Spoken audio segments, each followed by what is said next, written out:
देश में शेख हसीना पर सुनवाई जारी है। कोर्ट ने 6 हिस्सों में 453 पेज का फैसला लिखा है। बांग्लादेश में शेख हसीना पर 5 बड़े आरोप हैं। शेख हसीना के अपराध मानवता के खिलाफ हैं। आईसीटी ये कह रहा है निहत्थे प्रदर्शनकारियों को मारा गया है।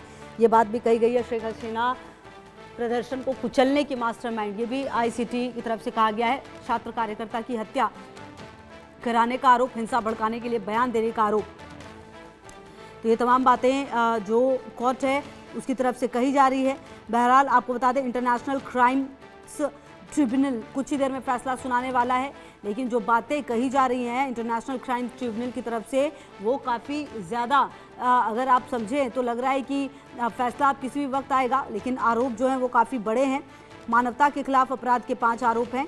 इसमें हत्या, अपराध रोकने में नाकामी, मानवता के खिलाफ अपराध सबसे अहम है और शेख हसीना को कड़ी से कड़ी सज़ा सुनाई जा सकती है। और आपको बता दें कि कोर्ट के फैसले का लाइव टेलीकास्ट भी किया जा रहा है। आपको बताएं कि हसीना के फैसले को लेकर देश भर में हिंसा भी जारी है। सरकार ने हाई अलर्ट की घोषणा कर दी है। ढाका में 15,000 पुलिसकर्मियों को तैनात किया गया है। इन्हें हिंसक प्रदर्शनकारियों पर गोली चलाने के आदेश भी दिए गए हैं।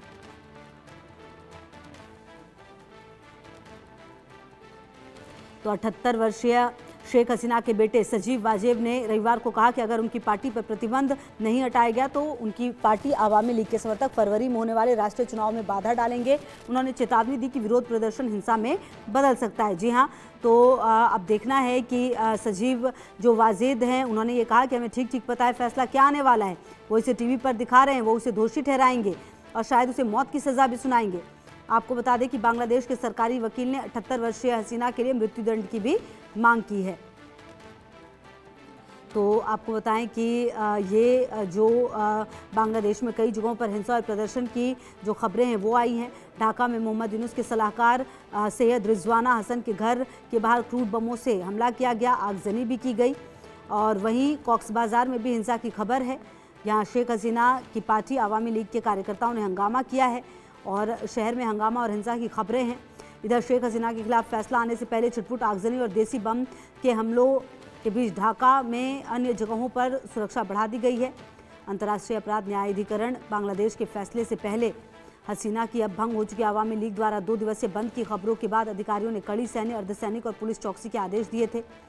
और आपको बता दें कि वहीं रविवार रात अज्ञात लोगों ने एक पुलिस स्टेशन परिसर के बाहर डंपिंग कॉर्नर में आग लगा दी। अंतरिम सरकार के प्रमुख मोहम्मद यूनुस के सलाहकार परिषद के एक सदस्य के आवास के बाहर 2 देसी बम से विस्फोट किए। इसके अलावा राजधानी के कई चौराहों पर भी विस्फोट किए गए। ढाका मेट्रोपॉलिटन पुलिस ने हिंसक प्रदर्शनकारियों को देखते ही गोली मारने को कहा है।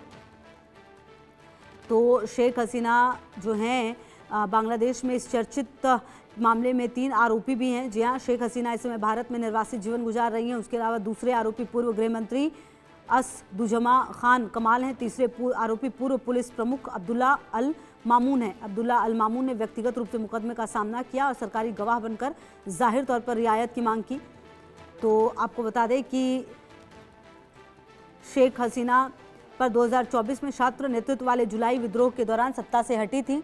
उन पर बांग्लादेश के इंटरनेशनल क्राइम्स ट्रिब्यूनल ICTBD ने मानवता के खिलाफ अपराधों के 5 प्रमुख आरोप लगाए। ये आरोप मुख्य रूप से 2024 के जुलाई-अगस्त महीनों में प्रदर्शनकारियों पर कथित दमन से जुड़े हुए हैं, जिसमें अनुमानित 1400 से अधिक मौतें हुई। ट्रिब्यूनल ने 10 जुलाई 2025 को इन आरोपों को औपचारिक रूप से फ्रेम किया। शेख हसीना पर यह मुकदमे उनकी अनुपस्थिति में चला था। शेख हसीना पर हत्या का प्रयास, यातना, अन्य अमानवीय कार्यों का आरोप है।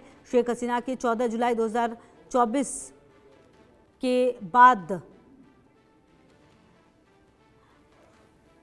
और रविंद्र सचदेवा जी विदेश मामलों के जानकार अब हमारे साथ जुड़ गए हैं बातचीत करने के लिए।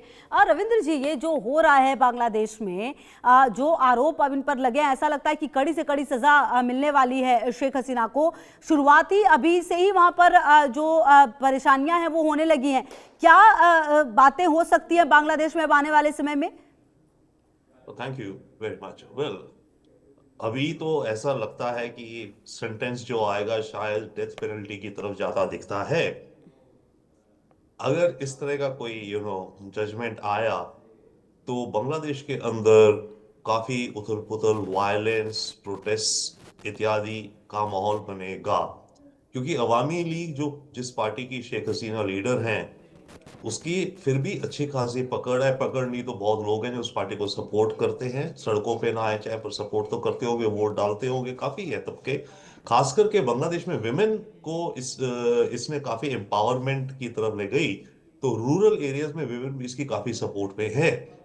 तो अगर जजमेंट इसके खिलाफ आई, ऑब्वियसली अव्वल तो जो इनके सपोर्टर्स है वो सड़क पे आएंगे, कुछ ना कुछ तो आएंगे, राइट।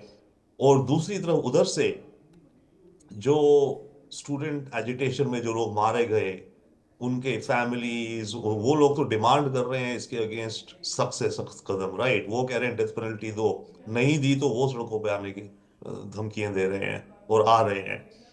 उसके अलावा बाकी जो दूसरी पार्टीज हैं, बीएनपी जो ऑपोजिशन पार्टी थी, उसके अलावा रेडिकल इस्लाम वाले, उनको फिर मौका मिल जाएगा देश के अंदर अपनी पकड़ बढ़ाने का, इंस्टेबिलिटी क्रिएट करने का, अपने लिए और लोगों को रिक्रूट करने का, शेख हसीना के खिलाफ और ज्यादा हेट्रेड बढ़ाने का, भारत के खिलाफ हेट्रेड बढ़ाई जाएगी क्योंकि शेख हसीना इस समय भारत में है। तो ये सारे चीजें होती दिख रही हैं आज इस जजमेंट के बाद। अच्छा रविंद्र जी, मान लेते हैं कि शेख हसीना को कोई सजा मिली, अब वो हैं तो भारत में निर्वासित अभी फिलहाल जो हमारे पास जानकारी है, तो ये सजा